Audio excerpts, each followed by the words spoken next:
ตกลงกันก่อนตกลงนี่อย่างโบกละดอก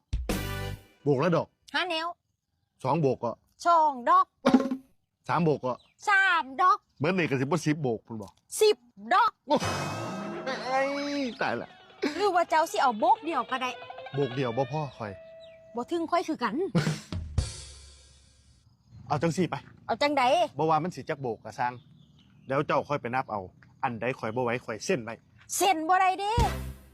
จะ เส้น สิ บ่ได้เออเอา จะอีไปโกงไว้บ่นั่นบ่ได้เด้ เด้ จะอีซ้ำไว้ติ